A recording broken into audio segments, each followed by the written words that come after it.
साझा करने के लिए। इसी के साथ अगली महत्वपूर्ण खबर का रुख करेंगे, जहां आपको बता दें कि पश्चिम बंगाल की जादवपुर यूनिवर्सिटी एक बार फिर से सुर्खियों में है। कारण है कैंपस के अंदर देश विरोधी नारे लिखाना। और यूनिवर्सिटी के कैंपस में दीवार पर आजाद कश्मीर और फ्री फिलिस्तीन की पेंटिंग बनाई गई। ये ग्रेफिटी तब बनाई गई जब 10 मार्च को एग्जाम चल रहा था। इस पेंटिंग में यह भी लिखा गया कि फासिस्ट ताकतों को खत्म किया जाना चाहिए, यह भी इसमें लिखा गया। हालांकि पेंटिंग बनाने में किस संगठन का हाथ है यह फिलहाल अभी नहीं पता, इसकी कोई जानकारी नहीं है। लेकिन इस घटना को लेकर के अब और ज्यादा विवाद शुरू हो चुका है। कोलकाता पुलिस ने वामपंथी छात्र संगठन प्रोग्रेसिव डेमोक्रेटिक स्टूडेंट्स फेडरेशन के समर्थकों के खिलाफ एफआईआर भी दर्ज कर ली है। साथ ही आपको यह भी बता दें कि जादवपुर यूनिवर्सिटी में लंबे समय से छात्र संघ चुनावों की मांग हो रही है और उसी को लेकर किए गए इस विरोध प्रदर्शन के दौरान इस घटना को भी अंजाम दिया गया। करेंगे बात अपने संवाददाता से, लेकिन उससे पहले खबर से जुड़े हुए कुछ अहम बिंदुओं पर डालते हैं नजर। तो कोलकाता की यूनिवर्सिटी में देश विरोधी ये नारे लगाए गए हैं, जहां एक बार फिर से कोलकाता की जादवपुर यूनिवर्सिटी सुर्खियों में है, क्योंकि अगर हम देखें तो पहली बार ये कोई मौका नहीं है। इससे पहले भी इस तरीके के नारे लिखे गए हैं वहां पर यूनिवर्सिटी की दीवारों पर। देश विरोधी नारे वहां पर लिखे गए हैं। इसके साथ ही अगर हम देखें तो यूनिवर्सिटी का जो गेट नंबर 3 है उसके पास वाली दीवार पर ये तमाम जो नारे हैं या यूं कहें कि पेंटिंग है, ग्रेफिटी जो बनाई गई है वो वहां पर बनी है। आजाद कश्मीर, आजाद मणिपुर जैसे भड़काऊ नारे दीवार पर लिखे गए हैं। हालांकि ये नारे किसने लिखे हैं इसको लेकर अभी तक जानकारी नहीं मिल पाई है, लेकिन फिलहाल पुलिस ने ये पूरा मामला दर्ज कर लिया है। एफआईआर की जा चुकी है और जांच अब इस पूरे मामले पर की जा रही है।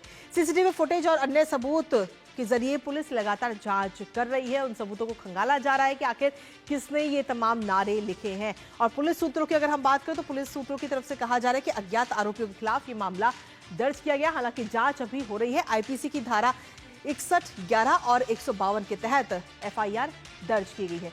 इसके साथ ही आपको बता दें कि ये कोई पहली बार नहीं है जब इस तरीके का मामला इस यूनिवर्सिटी के सामने आया। इससे पहले अगर हम देखें तो पहले यानी कि पिछले साल अक्टूबर में भी इस तरीके के देश विरोधी नारे वहां पर लगाए गए थे। यानी कि पहली बार ये यूनिवर्सिटी सुर्खियों में नहीं आई है, इससे पहले भी सुर्खियों में रही है ये यूनिवर्सिटी। कश्मीर को लेकर नारे इससे पहले अक्टूबर में लगाए जा चुके हैं और अब एक बार फिर से नारे लगे। पिछले साल अक्टूबर की अगर हम बात करें तो हमें न्याय चाहिए कि नारे वहां पर लगाए गए थे। कश्मीर के मामले को लेकर ये नारे लगाए गए थे और फिलहाल उस पूरे मामले में भी पुलिस ने एफआईआर दर्ज की थी। और एफआईआर दर्ज करने में अगर हम देखें तो आईपीसी की कई धाराओं में ये मामला दर्ज किया गया था, जिसमें आईपीसी की धारा 151, 285 के तहत ये मामले दर्ज हुए थे। तो कोई पहला मामला नहीं है, इससे पहले भी इस तरीके के मामले सामने आ चुके हैं।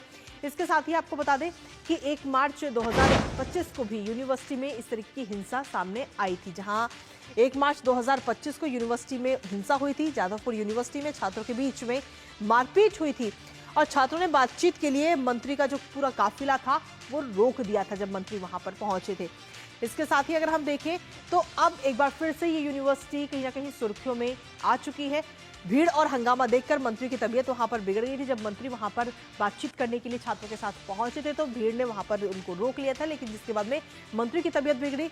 इसके साथ ही अगर हम देखें तो फिलहाल अब एक बार फिर से इस तरीके का मामला सामने आया। टीएमसी के स्टूडेंट विंग ने बदसलूकी का आरोप उस दौरान लगाया था और सीधे तौर पर टीएमसी की शिकायत पर पुलिस ने 7 एफआईआर दर्ज की थी। यानी कि कोई पहला मामला नहीं है, इससे पहले भी ये मामला या यूं कहेगी ये यूनिवर्सिटी जो है वो सुर्खियों में रह चुकी है। इसके साथ ही अगर हम देखें तो भारतीय जनता पार्टी भी लगातार अब इसको लेकर के प्रोटेस्ट करती हुई यानी कि प्रदर्शन करती हुई नजर आ रही है।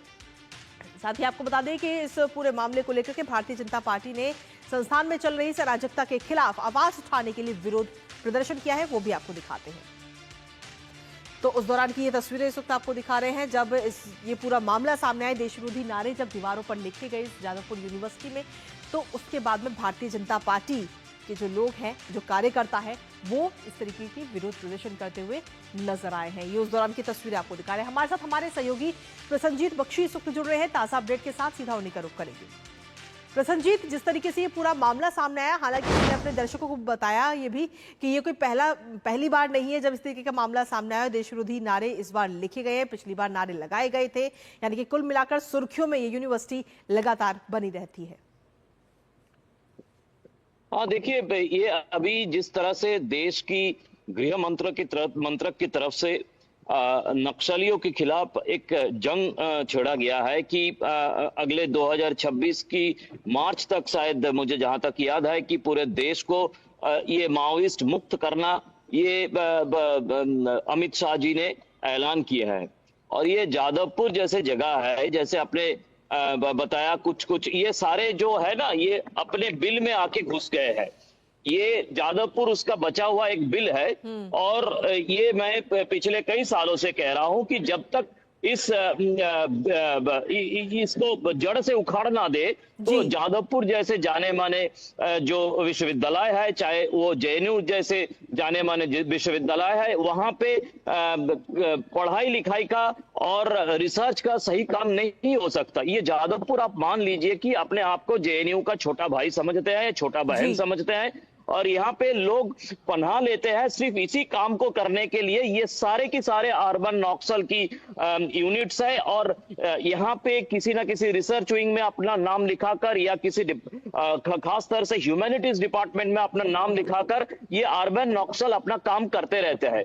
लेकिन सबसे दुख की बात यह है कि जो मेन स्ट्रीम का वामपंथी है, मतलब सीपीआईएम है, उसका student wing, student federation of India SFI है, ये भी अपने आप को थोड़ा सा, जिसको कहते हैं कि यहाँ पे बंगाल की राजनीति में एक पब्लिसिटी पाने के लिए, ये जो एसएफआई है वो भी इस तरह की जो माने हुए जाने हुए माओइस्ट ऑर्गेनाइजेशन है स्टूडेंट का, या इस तरह की फ्रंटल ऑर्गेनाइजेशन है, उसके साथ जोड़ गए हैं इस मामले में। और पिछले कई दिनों से ये जो स्टूडेंट इलेक्शन की मामला है, ये सिर्फ जादवपुर का नहीं है, पूरे बंगाल में पिछले कई सालों से कॉलेज और यूनिवर्सिटी में चुनाव रद्द किया गया है तृणमूल कांग्रेस सरकार की तरफ से। तो अचानक ये जादवपुर यूनिवर्सिटी का मामला नहीं है, लेकिन यहाँ पे जो बस्तार से भागे हुए माओइस्ट यहाँ पे पनाह लेके छिपे हुए हैं, या जादवपुर